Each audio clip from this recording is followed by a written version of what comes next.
I'm very pleased to be here to talk on this very important subject for swine producers in Iowa. In this presentation, I'll be talking about the 3 foreign animal diseases that are of biggest concern. They're foreign because we don't have them in the U.S., and if we do get them, they'll have major impacts on trade, and it'll trigger an emergency response by state and federal officials and the industry to attempt to control and eradicate it. I'll also mention the secure pork supply plans, which we've been working on for a number of years with the industry and state and federal officials on how to deal with and minimize as much as possible the consequences and trying to keep producers and the swine industry in business during this outbreak. This presentation was prepared with the help of Dr. Pam Zabel, who is a veterinarian who also works in the center at Iowa State. So the 3 diseases that we're most concerned about are foot and mouth disease, and that affects all cloven-hoofed animals.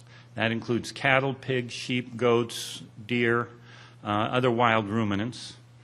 Classical swine fever, also known as hog cholera, which we eradicated in the 1970s, and that only affects pigs, and African swine fever, which has never been in this country, and that also only affects pigs. Any of these will shut down our exports pretty dramatically, but they're not public health or food safety concerns. We need to always be reassuring the public if we get one of these diseases, the food, the meat and milk are safe. These are not public health problems. They're very bad animal health problems. So FMD is the most contagious disease of animals. It's highly contagious within a herd and between herds. It's a major animal disease preventing world trade of animals and animal products.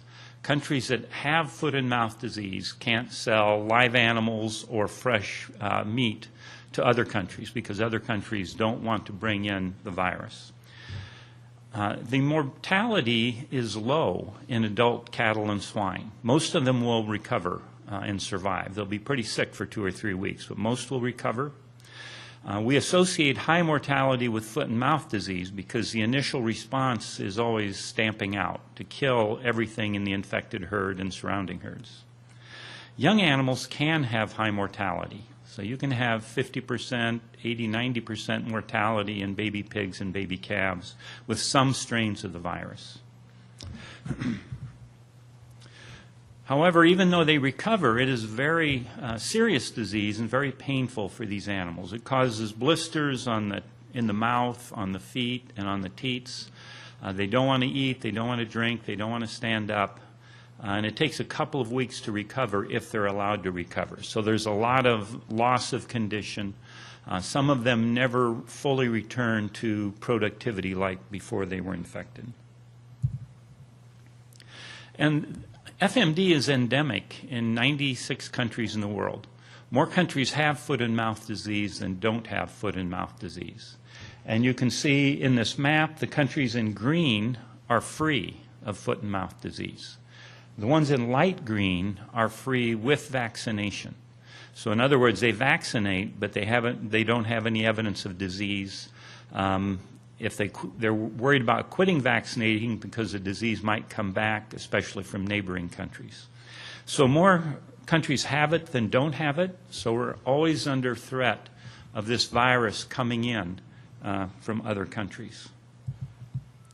And the U.S. has had 9 outbreaks of foot and mouth disease between 1870 and 1929. So in a 60-year period, we had 9 outbreaks due to importation of live animals or animal products. Then the U.S. government put safeguards in place regarding importation of animals and animal products. And now for 89 years, we haven't had an outbreak of foot and mouth disease. We've been very good and very lucky at keeping it out. But there's increasing pressure all the time with more and more international travel, more and more international trade. We hadn't had high pathogenic avian influenza until 2015 when we had the really big outbreak, especially in Iowa. We hadn't had porcine epidemic diarrhea virus before. So we're in an age or an era where it seems that these viruses are transmitting from country to country more readily. All of these outbreaks were controlled by stop movement and stamping out. So when they observed the disease, and the symptoms were pretty dramatic, so even 90 years ago, it was hard to miss the disease in cattle and swine. So it was diagnosed clinically. They stopped all animal movement in an area around the infected farms, killed everything on the farm and neighboring farms, and were able to stamp it out. However, we're really concerned that we may not be able to control it with stop movement and stamping out. The herds are very large now. The reason you stamp out or kill everything in the herd is to stop the spread of the virus. So you want to do it within 24 hours if possible, or 48 hours. If it takes you several days to kill all the animals, they'll stop shedding on their own, so you might as well let them recover. So when you have herds of, feedlots with 50,000 head of cattle, dairies with 5,000 dairy cows, sow farms with 20,000 sows, you just can't kill them quickly enough. And if you did, you couldn't get rid of the carcasses. So there's a lot of concern about, would we be able to stamp it out? And these very large herds tend to be located in the same region close to each other. So then it's more easily spread from herd to herd. And we have very extensive movement of animals that can move the disease before we even know we have it. All of these viruses are shed by an infected animal before they look sick. So it's likely that we will be moving infected animals before we know they're infected, and that can spread the disease. We also have very large feral swine and deer populations now that can carry the disease from one herd to another if they move between herds. So we need to be prepared to respond in new ways. Until about 15 or 20 years ago, the plan was stop movement and stamping out.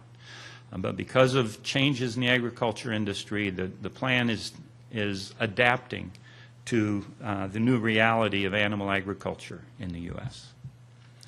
Dr. Rodemaker already mentioned that there's about 1 million pigs on the road every day, every weekday. And again, these can be infected before they look sick. So the chances that we move pigs before we know they have the disease can be fairly high. And there's a lot of cattle on the road every day. And then there are fairs and exhibitions where animals come together. So there's a lot of opportunity for disease spread. And in our modern animal agriculture, these animals move a long ways, especially pigs. This shows in shipments of hogs in U.S. states, in other words, pigs crossing state lines. And in the 80s and 90s, there was very little of that. Most of the pigs were born, raised, and slaughtered in the same state. And since then, there's been a dramatic increase in pigs being born in one state, trucked to another state for finishing and or slaughter. And most of those come to Iowa. You can see that in 2011, the last year I have statistics, about 40 million pigs crossed state lines in 2011. 22.5 million of those came into Iowa for finishing because we have the grain and we have the slaughter capacity. So there's a lot of pressure with all of those pigs coming in, especially to Iowa, that they could bring disease with them before we even know they have it. And we have great diversity in the hog operations in the U.S. In Iowa, I always tend to think of the really large operations. And 62% of the inventory of pigs in the U.S. are on farms with more than 5,000 pigs. And that's 3,300 farms. However, there's almost 49,000 farms that have less than 100 pigs. And the state and federal officials have to deal with this disease on all of the farms, big and small. So it's a huge task when one of these diseases comes in to monitor what's going on all the really big farms and the really small farms and everything in between. So when we started developing the secure food supply plans in 2009, actually, we would the groups, state, federal, industry, and academics would discuss how do we respond. And there were those that said we have to keep killing them until the disease is gone. And those that said in a really big outbreak we won't be able to. Even if we wanted to, we can't kill them fast enough. We just can't do it, or we couldn't get rid of the carcasses. So we came up with what we call the phases and types of foot and mouth disease outbreak. You always want to start with stamping out. When you find that first case, you want to stamp it out because maybe that's the only case. So a type 1 is a focal outbreak. As far as you know, it's just in a small area, and the state and federal officials would work as fast as they can, stop movement in that area, and kill all the infected herds, hopefully stamping it out. If it has spread to a moderate regional outbreak, they would probably continue stamping out. There'd be a larger area, a lot more herds to stamp out, more area that's under controlled movement. If it is a large regional outbreak, it may be that the responsible officials will decide to stop stamping out because it just can't work. So then we let herds recover, and we face the fact that this is going to go on for quite some time. If we can't stop it at a type 3 and it becomes a widespread or national outbreak or a catastrophic U.S. outbreak, that's where FMD has spread essentially throughout the U.S. At that point, probably give up on the emergency response and plan a long-term multi-year eradication program. So we would have this disease for many years. In a type 1 or 2, we would count on vaccine to help slow it down. Doing ring vaccination, vaccinate all the animals around the infected premises to try and slow or stop the virus. However, if we can't stop it with vaccination, stop movement and stamping out, and it gets to a type 3, it will be very hard to stop it from moving on up. But the state and federal officials will try their best, working with industry, to do that. And the vaccine is a big problem. Foot and mouth disease is the most difficult disease to vaccinate that we have in animals. And that's because it's not just one virus. There's 7 different serotypes and about 65 subtypes. And to cover all those potential viruses that are out there in the world, you need to have 23 different vaccines to cover those 65 viruses. And you don't know which one you're going to get. So you need to stockpile, to be fully prepared, stockpile 23 vaccines for 23 viruses for all the cattle and pigs you're going to want to vaccinate. And that's very expensive to do.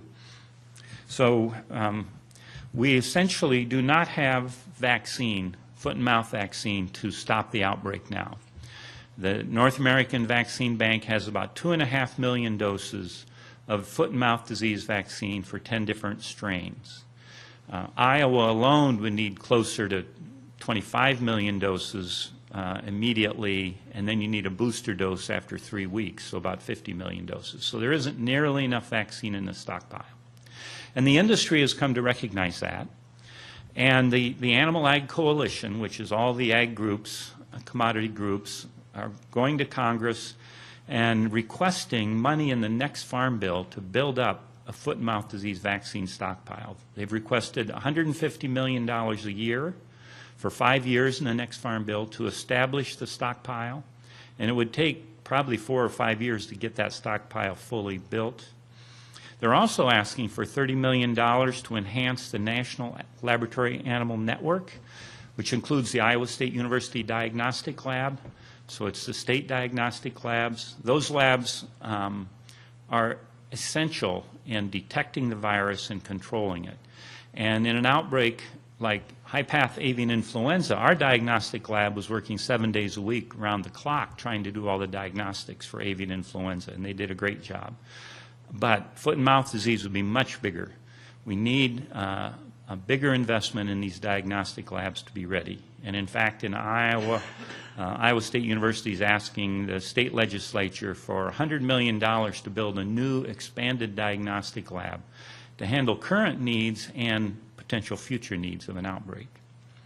And the states don't have enough money in their state departments of agriculture to manage an outbreak like this. So in the Farm Bill, they're asking for $70 million that would go to USDA, and USDA would distribute that to the states to help the states be better prepared.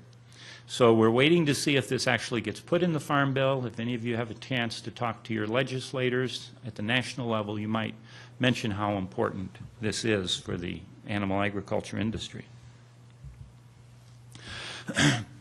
So, and one of the reasons these three diseases are so important is that they are regulated. They have a major impact on international trade because of the World Organization for Animal Health, which is the OIE, World Organization for Animal Health, and they set the rules for the World Trade Organization on trade of animals and animal products. And any one of these three would essentially shut down our exports. It's not like PEDV, which didn't shut down exports because it's not one of the listed diseases. These three diseases are listed. And we won't import products from any country that has these diseases, and other countries wouldn't import from us if we had it. So for FMD, that's stopping exports from the U.S. of all cloven-hoofed animals and their uncooked products, fresh product. And for CSF and ASF, it would just affect swine and pork. The exports would be lost. And then also on day one, control areas will be established around the infected premises. Control areas, a minimum of 6 miles around each infected premises, but it might be a whole county or a whole state at the beginning. And in those control areas, there would be a stop movement, and you need a permit to move animals out of the control area.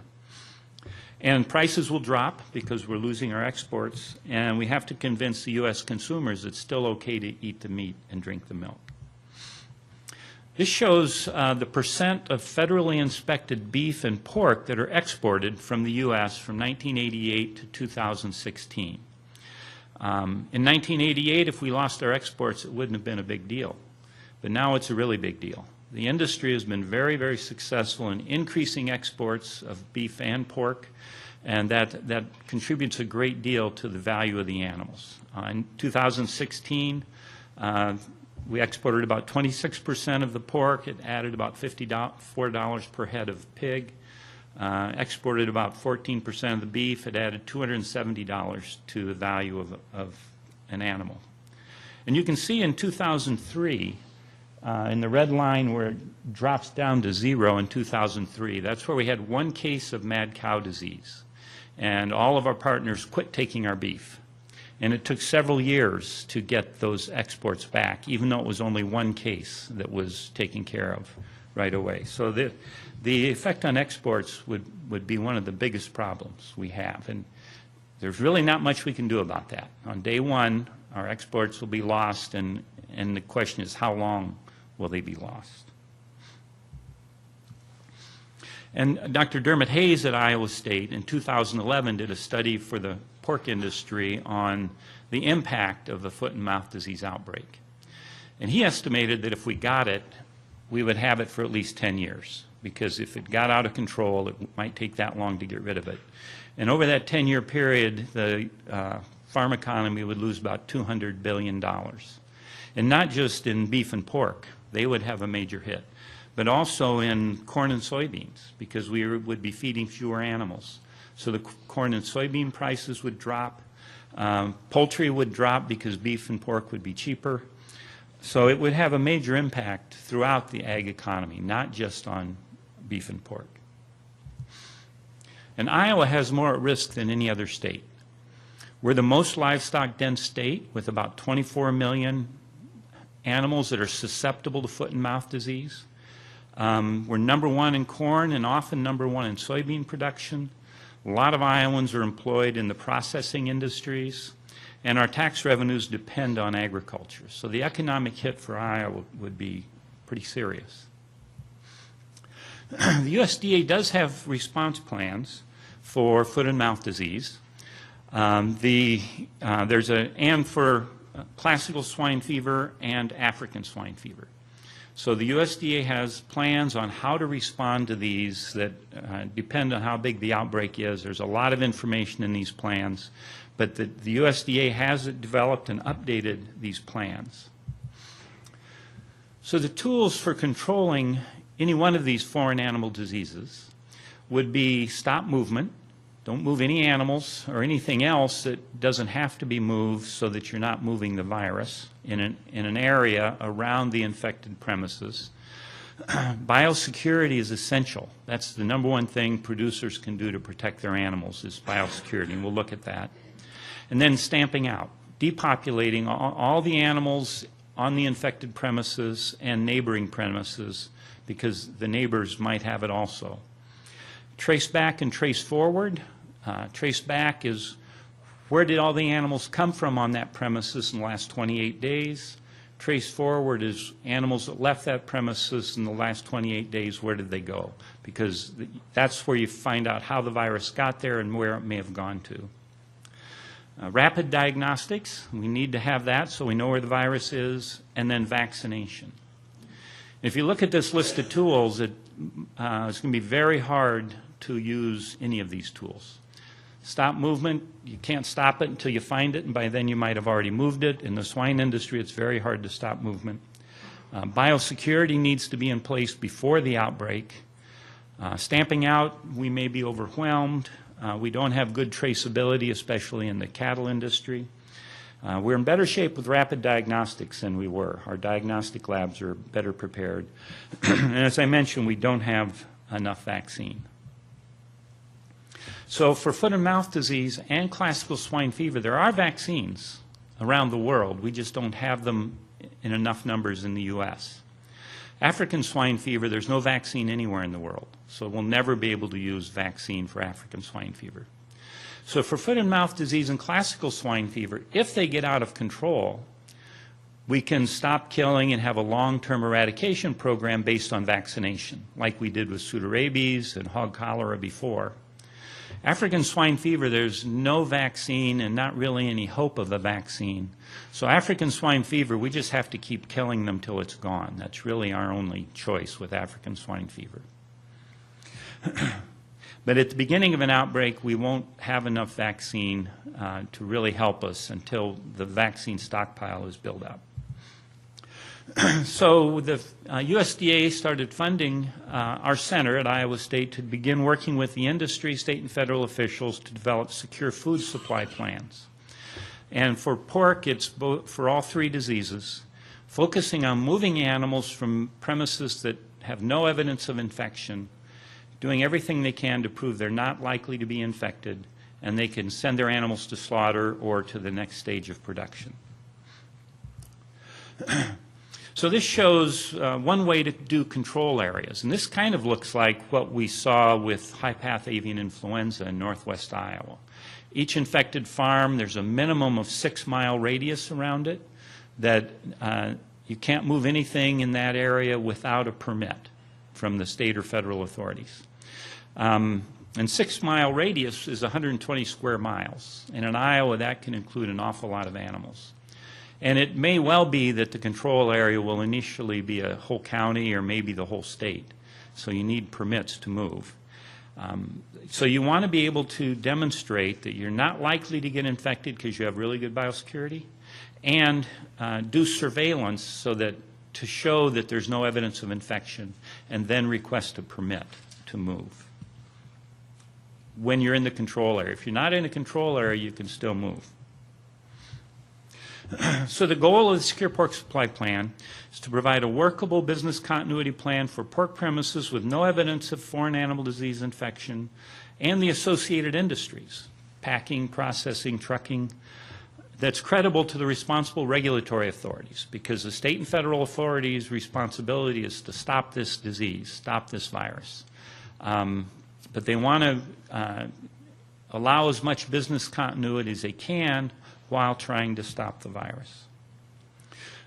Participation ahead of the outbreak is voluntary. If producers decide to participate in the Secure Pork Supply Plan ahead of the outbreak, they'll be better prepared, but that's voluntary.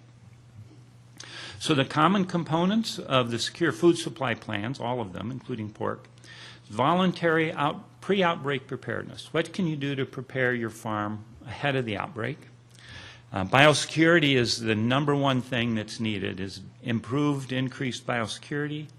Be ready to do surveillance, to collect oral fluids or other samples to submit for surveillance to show that there's no evidence of infection. There'll be epidemiology questionnaires about what came onto your farm, where have animals gone from your farm that might have brought the disease in. There'll be guidance on what you have to do to be able to get a movement permit, and you'll have to request the permits. And these are based on risk assessments, some of them completed, some still in process. So on day one of an outbreak, when you hear there's an outbreak, you'll hear that there is a stop movement around the outbreak. And again, we don't know how big of an area that will be. It depends on what's going on at the time. Animals that are already in trucks need to land somewhere. So you've got animals in trucks and you find out, whoops, there shouldn't be any animals on the road. So those animals have to go somewhere. They may be allowed to continue to their destination. They might be returned to the site of origin, or they might be handled somewhere in between, unloaded and dealt with, either euthanized or monitored. And producers may need to be prepared to manage their animals without moving animals for several days to weeks. So, and that's pretty hard in the swine industry. It may be that, okay, it's too dangerous to move animals. You need to be weaning and emptying out your farrowing facility for the next sows, but you can't move them. So producers need to think about that. What would you do if you had a stop movement for 3 or 4 weeks before things open up again? How would you handle that? Movement permits will be required most likely for all movements onto and off of premises during the outbreak. And you need to have a PIN, a premises identification number. That's the first thing. If you don't have that, you have to get a PIN before anything can happen. So everybody should get their PIN number from their state veterinarian's office ahead of the outbreak. And biosecurity is the most important thing you can do. And the thing we've learned from PED and high-path AI is that the normal level of biosecurity isn't adequate for one of these highly contagious foreign animal diseases. And biosecurity is expensive and it's inconvenient. There's no way around that. So producers implement the level of biosecurity they need to protect from endemic diseases so they can stay in business. However, endemic diseases, those we are used to, there is herd immunity from vaccination or previous exposure to most of those diseases. So if the disease is introduced, there's very low level of shedding of organisms and a high level of resistance, so the disease doesn't spread very much. For these foreign animal diseases, there's no herd immunity. So there's high levels of pathogen shedding, and it only takes a little bit of pathogen to infect the animals. So you need much greater biosecurity for a foreign animal disease than you do for endemic diseases. So part of the Secure Pork Supply Plan is working again with federal, state officials and industry. We've come up with the biosecurity self-assessment checklist. Everything that might introduce the virus onto your farm, and a checklist, are you taking care of every one of those things? And again, this is voluntary.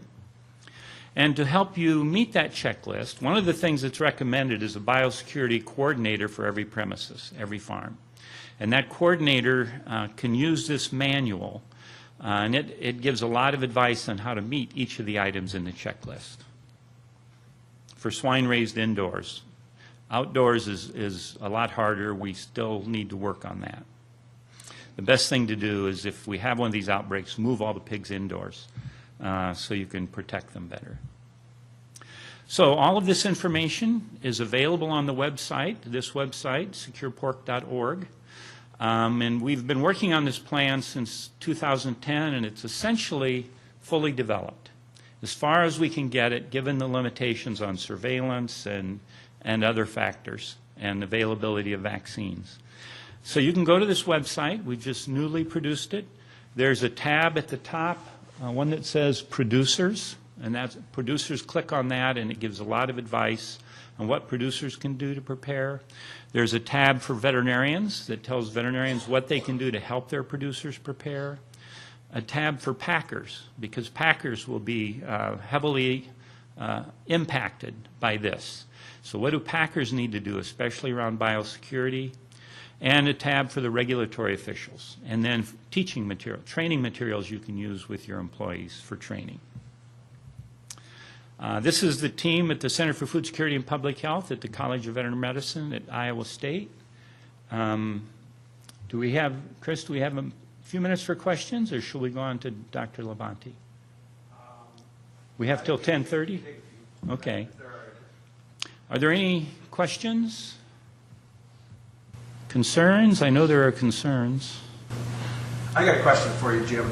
There's a lot of, we have Seneca Valley virus, right? We're seeing more and more cases of those around here, and it doesn't appear to really be a disease of economic significance or consequence. So what would you tell producers about what they should think about if they would happen to see vesicles on their farm? Can they distinguish Seneca virus from FAD or any of the other vesicular diseases if they saw a vesicle on a pig's snout in their finisher tomorrow? Okay, so the question was about Seneca Valley virus, which we're seeing a lot more of than we used to. And Seneca Valley virus does not shut off exports. It's not one of the listed diseases for OIE. It doesn't have a big impact on production, but it causes blisters that look exactly like foot and mouth disease.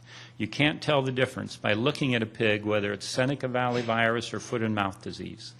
And the more Seneca Valley we have, the greater the concern that producers might overlook vesicles due to foot and mouth disease and just assume it's Seneca Valley. So that increases our problem of catching it early. So if you see vesicles, blisters on the toes, in your pigs anywhere, you should call your veterinarian, have samples taken, because the veterinarian can't tell by looking either. The only way to distinguish is send samples to the diagnostic lab to make sure that it's Seneca Valley and not foot and mouth disease. Okay. Other questions? Yes. In the event that there was a stop movement, would that also stop all movement of manure? So if there's a stop movement, would that stop movement of manure? There, you would need a permit for movement of manure. The next speaker, Dr. LaBounty, is with the Iowa Department of Agriculture and Land Stewardship, and we'll talk about how Iowa would work with, respond to this disease. Yes? We have a vaccine that we can differentiate foot-and-mouth disease from live virus, or where we at in that process? So the question is about marker vaccines for foot and mouth disease. There is a marker. Any vaccine we use would be a marker vaccine. Like the, pseudorabies we eradicated because we had a marker vaccine. Of course, right now we don't have enough of any vaccine. But if the stockpile is built up, that would be with marker vaccines. And that's important because a herd can be vaccinated and they don't get sick, but they can still carry the virus, just like we saw with pseudorabies. Now, pigs don't become long-term carriers like they do with pseudorabies, but cattle can be long-term carriers of foot and mouth disease. Classical swine fever, the stockpile has about 1 million doses of classical swine fever vaccine, and it's the old vaccine, the same one we used before, not a marker vaccine. There is a new marker vaccine that's been licensed, and hopefully in the future there'll be funding to stockpile a marker vaccine for classical swine fever also. That means in an outbreak with a marker vaccine, you've got to do a huge amount of serologic testing to prove that a herd is not carrying the virus, they're not been infected. And our diagnostic lab will have to do all of that. That's the reason, please contact your senators in Congress for a new one, because I don't think we've got the capacity to be able to handle that today. And, we're in Iowa, right? Probably the biggest agriculture state in the U.S., so Iowa State University will be looked upon to be leading that charge, and we need to have those resources available. And I always tell people, it's like, well, how real is the threat? It's like, well, we introduced PED 3-4 years ago, and we're still not sure how that is, which means there's still a hole in the dike for any of these other foreign animal diseases to come on over. So it's a big deal. Yes. Other questions? All right, let's... Please help me thank Dr. Roth for his presentation. Our next presenter this morning is Dr. Judith LaBounty. Dr. LaBounty graduated from Oklahoma State Center of Veterinary Health Sciences In 2014, her previous experience included working as a veterinarian for a turkey breeding company here in Iowa, as well as working for a small animal emergency clinic veterinarian. She is currently employed as the emergency management veterinarian for the Iowa Department of Agriculture and Land Stewardship. Please help me welcome Dr. LaBounty.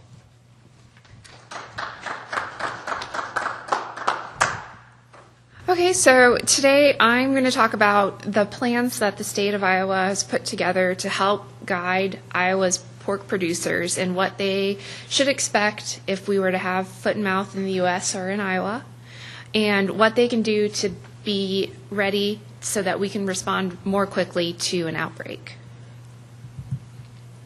So we've got 6 big steps when we have the initial case of foot and mouth. And number 1, livestock with suspicious clinical signs. So like Dr. Roth just said, we can't distinguish foot and mouth from other very serious diseases. And so everyone needs to be very vigilant about the clinical signs in their herd. Second is getting issued a quarantine from the state. Third is doing an epi investigation. Fourth is indemnity. Fifth, depop. And sixth, disposal. And we're going to go through each one. So if you don't get anything else out of this presentation, you need to know these phone numbers. These are who a producer needs to call if they have animals with vesicles. They can talk to their local veterinarian, the veterinarian they see normally. They can call us at Department of Agriculture, or they can call USDA APHIS VS. And any of those veterinarians will be able to respond to that level of an emergency. So IDALS sends a foreign animal disease diagnostician or another vet to the premise to examine the herd or flock and collect samples, because at this point we might not know if it's foot and mouth, if it's Seneca, if it's vesicular stomatitis. At this time, they will be issued a verbal stop movement order, and that prevents everything. So like we said with the manure, it's going to prevent animals, livestock products, and livestock byproducts from moving in and out of the premises until we have a definitive diagnosis. IDALS has the power to issue quarantines, and so a quarantine will be based on lab results or clinical signs that indicate foot and mouth. But if a farm falls into a control area, they could be issued a quarantine as well. And like we've said, it prevents anything from leaving the farm: livestock, livestock products, and byproducts. And so that's something that a producer really needs to be prepared for in advance. A quarantine comes with 3 attachments. One is the boundary map, which is what we're showing here, and it's going to outline the perimeter of the premises, and it's going to show the decontamination area. Ideally, there'll be one area where you can enter and exit the farm by going through a decontamination process. The second attachment is procedures for maintaining the quarantine boundary. This is the security measures essentially you need to take around a farm. So limiting and access with visitors, only having one entrance and exit, having secure fencing around the farm. And then the third attachment is cleaning and disinfection at the decontamination area. And so the state provides guidance on the minimum biosecurity or decontamination measures that need to be carried out at that area to allow response personnel in and out of the farm.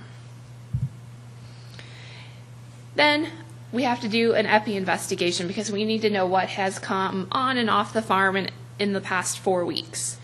And for a producer, having well-maintained records makes the epi investigation easier for everyone involved. Records that you're going to need are record of any movement of animals, products, byproducts, feed, litter, bedding, manure, and carcasses on and off the premise in the past 4 weeks. Visitor log is really essential to track any service personnel, construction or maintenance, veterinarians, consultants, or any friends or neighbors that have come over and had contact with the pigs. This helps us determine other herds that are in danger, with perhaps the service personnel moving around and seeing their farms on their route, or identifying anybody that's had foreign travel. And finally, mortality records are important, so we know if there was any indication in changes of level of mortality, but it also helps with our indemnity process. So appraisal and indemnity are very complex issues, and we won't get into all of the ins and outs of how much a head is worth or anything like that. But the most important part to understand is that indemnity paperwork has to be signed before we can depop a farm. And so having that paperwork read and understood ahead of time really helps speed that process along, because indemnity needs to be signed as quickly as possible so we can start stamping out on a farm. The other step that a producer can take is to pre-register with the federal programs, System Award Management and Dun & Bradstreet, which is how the federal government pays the indemnity out to the producer. And registration is free, and the USDA provides information on how to register for that, and it's all based on poultry, but all the steps are the same. So mass depopulation, stamping out. The state veterinarian of Iowa has the authority to order mass depopulation to control disease. And if FMD is confirmed in Iowa, like Dr. Roth said, stamping out is going to have to be our first line of defense, especially if Iowa is the state of the index case. Depop and carcass disposal is our most probable method of eradication to start with.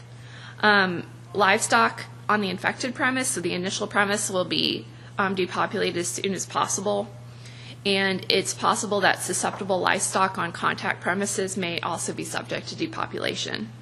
And a producer needs to think of ahead of time, and do they have the equipment for euthanasia? So a captive bolt or another system that you can use to depopulate the animals on the farm.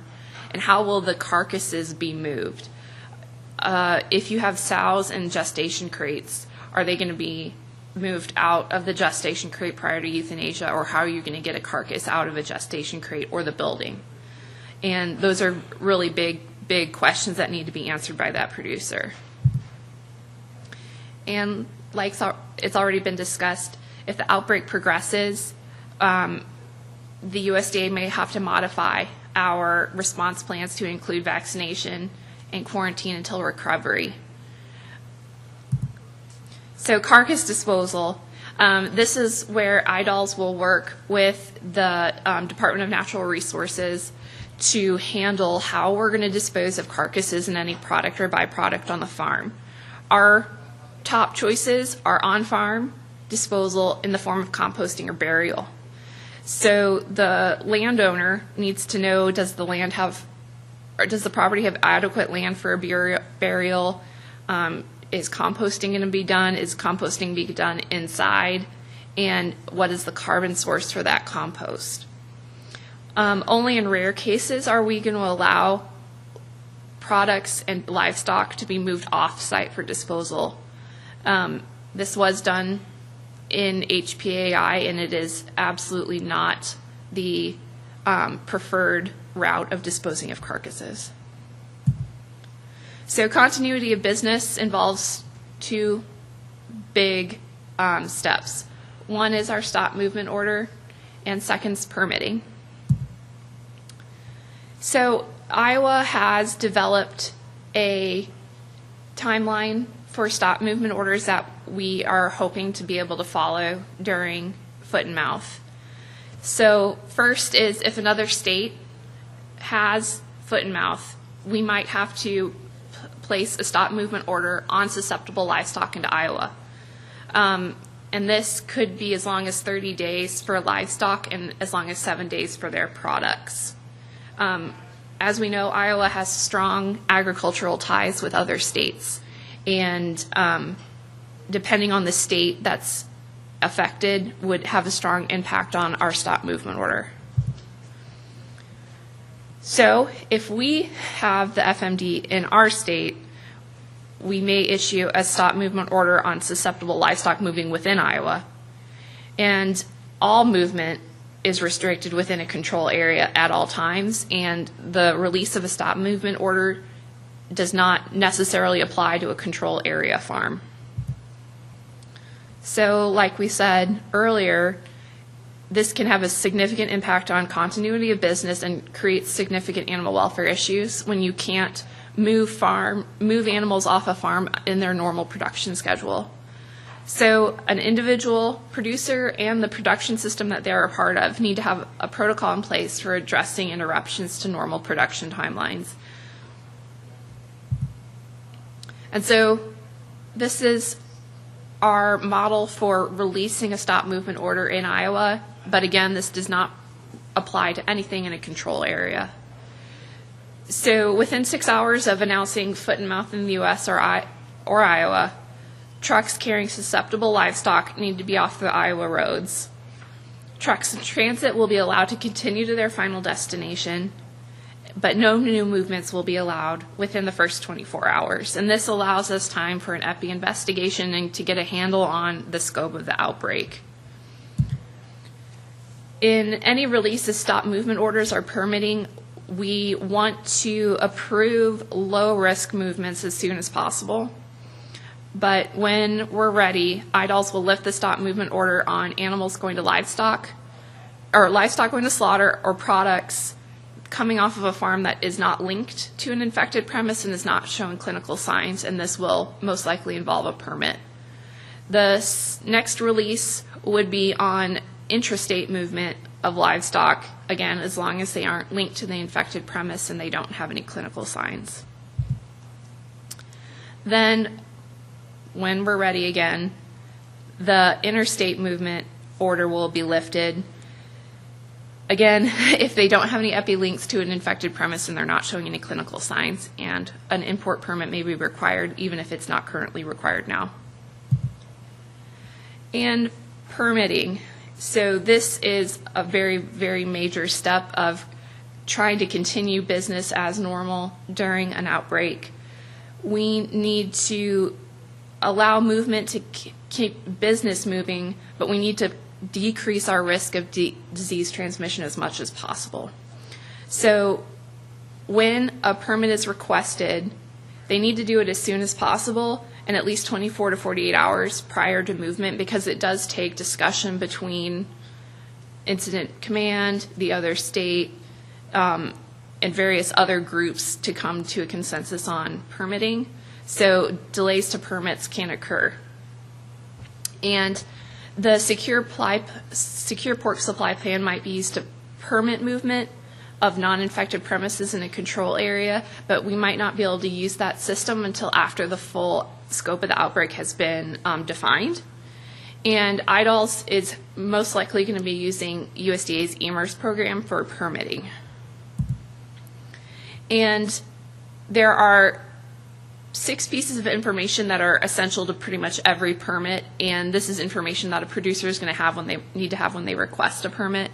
So permit class is how the movement relates to a control area, why the movement needs to occur, the origin premises, and like we said earlier, you need to have a PIN to be able to receive a permit, destination premise information, what is going to be transported, and then the duration or span of the permit. So again, another really, really important point that if you don't get anything else out of it, you need to understand this, that it is critical to find all livestock premises within a control area as soon as possible. And having a premise identification registration is how we do this. To facilitate this, we would really, really prefer producers to have their premises registered prior to an outbreak. If they don't have it, they will be issued one if they become positive with foot and mouth. And Iowa is currently going through a program of sending out letters to every known premises in 10 counties every month to have this premise database updated. So if producers get a letter from Iowa Department of Agriculture, it is really important that they make sure all the information is correct and send that back to the Department of Agriculture. And that is all I have, if anybody has any questions for me. So a movement out of that control zone, that would even include market animals or animals for slaughter, anything along those lines, right? That's just any movement at all. Correct. Okay. Yeah. Okay. Very good. Al, do you have a question? Yeah, you have a recommendation from Matthew in Asia, like a market-ready medical site or large quantity of large animals. Do you have a recommendation of how that should be done? Disposal on one site? So euthanasia always needs to be done in accordance with the AVMA guidelines on euthanasia. And for hogs, that can be captive bolt or CO2 or other gas euthanasia methods. And like Dr. Roth mentioned, if it's a really large premises, the USDA might advise us to take a different direction on the premise, maybe not stamping out, but captive bolt and CO2 gas are, I think, the two preferred methods for swine at this time. For disposal, like we said, to prevent spread of the virus, we want to keep everything on the farm, and that would be either composting or burial. And those are both very large tasks to undertake. But that's why we need producers to have resources identified prior to an outbreak. Shutting down ventilation? Ventilation shutdown is a decision that would be made between USDA and the state. It has been discussed with poultry, but it's part of a decision tree where if certain other criteria can't be met, then ventilation shutdown is considered, but you have to prove that you cannot possibly meet the other criteria first. It is absolutely not a first line method of mass depopulation. Dr. LaBounty, on your website, do you have guidelines for kind of doing emergency composting or burial, just for people to review, to think through how that process might work? We had some guidelines created in conjunction with Iowa Department of Natural Resources, and those refer specifically to poultry, but the principles are still the same. And so those are either on Iowa Department of Ag or Iowa DNR